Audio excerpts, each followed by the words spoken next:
Good morning, guys. On today's video we are taking off currently the valve cover. We got it loose already.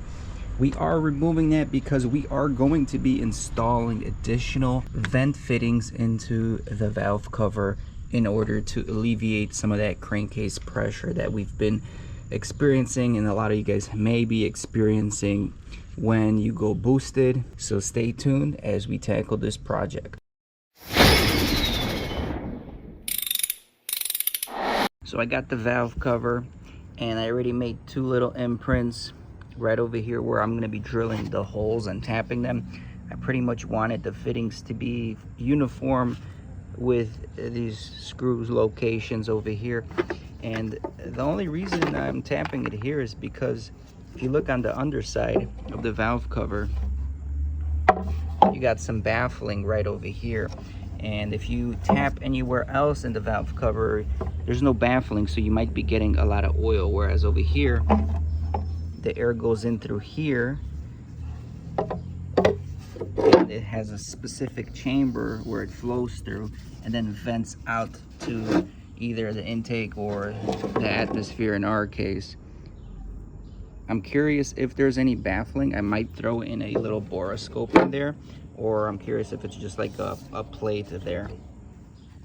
Hard to tell, and you can't really remove these, so I'm gonna go ahead and start drilling some pilot holes and then drilling bigger holes and then tapping it up. So we'll see how it goes.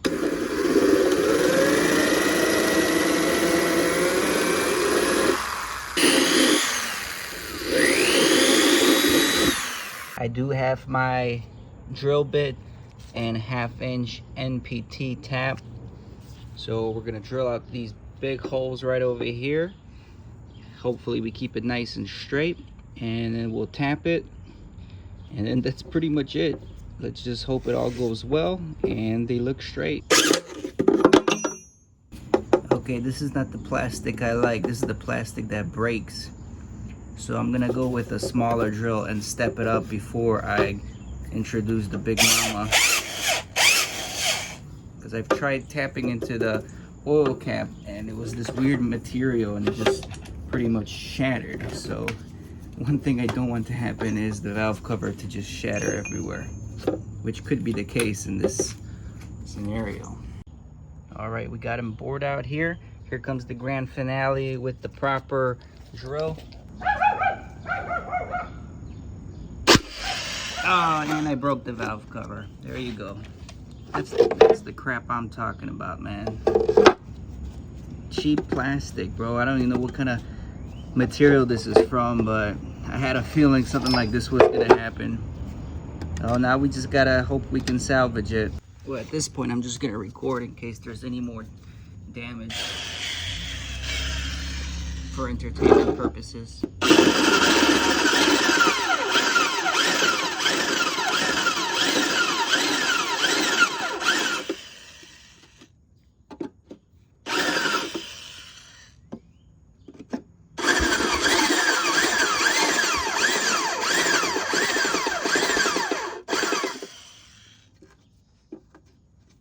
That seemed to work a little bit better.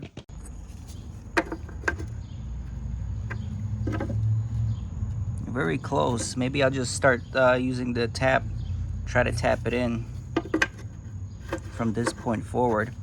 The hole is definitely there, but maybe we can salvage it with a little bit of epoxy right there.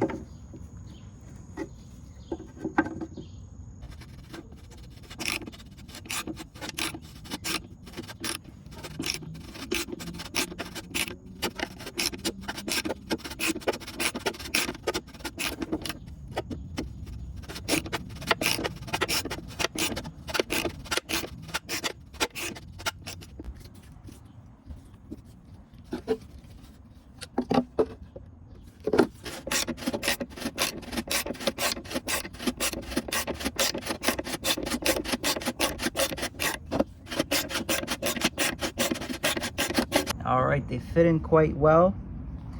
However, this one's gonna need some epoxy around it most likely, because we'll have a vacuum, or we'll have a leak right over here. I got one fitting installed. Fits pretty good.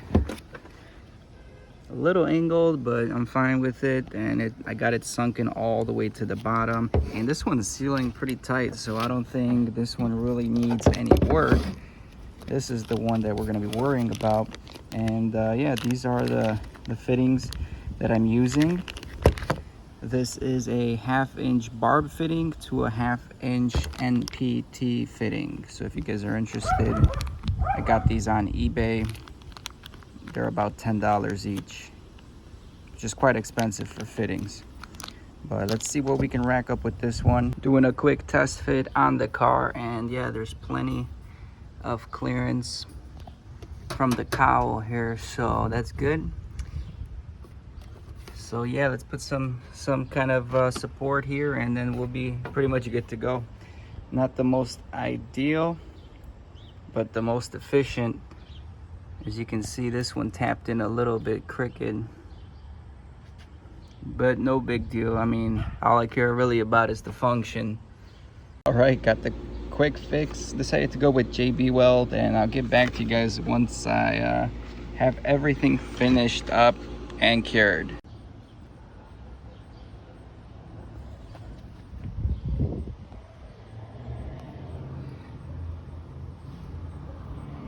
Now we just gotta let it cure.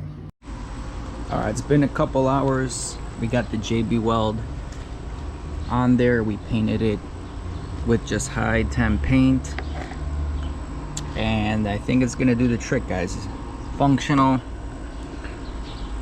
I had it curing outside all day, and I'm gonna probably give it 12 more hours to cure. I'm just gonna blow everything out a second time, make sure everything's good, reinstall the valve cover gasket, and then we'll throw it under the hood here.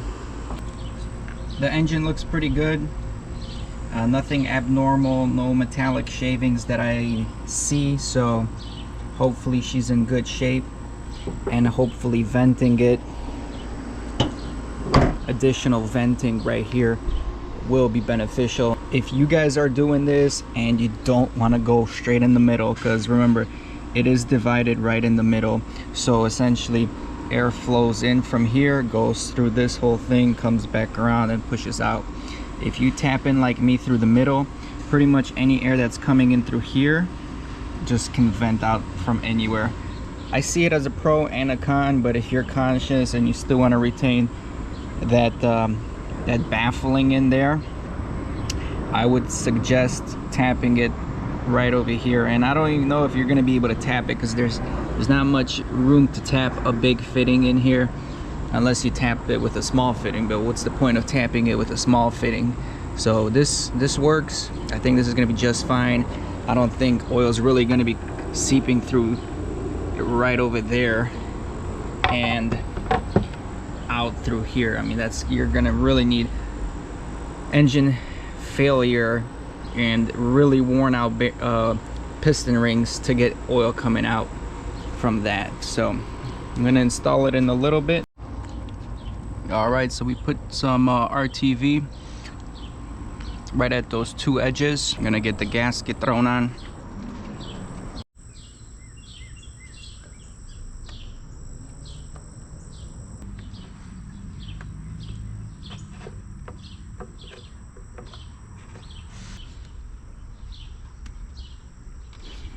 All right, looks good.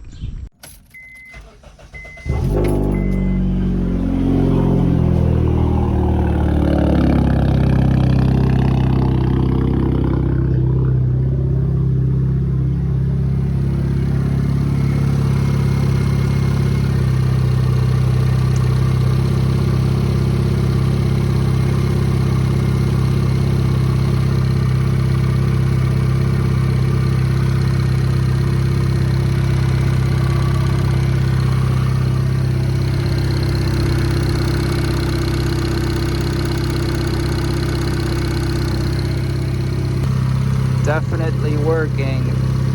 So I've been running it for about 2 weeks now. Everything is solid. I put some hoses that are just venting in the back from both ends, and I actually just I kind of like this hose position in the back also. Kind of cleans up the look instead of venting out here. So 1, 2, 3, 4 ports are just venting to atmosphere right now, and I got 1 port from the bottom of the crankcase going into an oil air separator, I guess, because then it's getting sucked back in intake pipe for the turbo. And yeah, that's my ventilation system on the 8th gen turbo Civic, and it's pretty good. It's definitely something you want to consider doing when you're turbocharged, because you have excessive crankcase pressures. You want to vent that. You want to make sure your oil drains properly, because excessive crankcase pressure, believe it or not, is very often overlooked, and a lot of times it's the reason you're having a lot of problems when you're turbocharged. I ain't here for the money, I ain't here for the fame. Though it might be nice to own a jet plane, I'ma do it all for you. Come along and see it's true, but the world is pretty cold. You might need a sweater too. I'ma put a ride on ya. Kid from California, trying to make it in life. In school they never taught ya.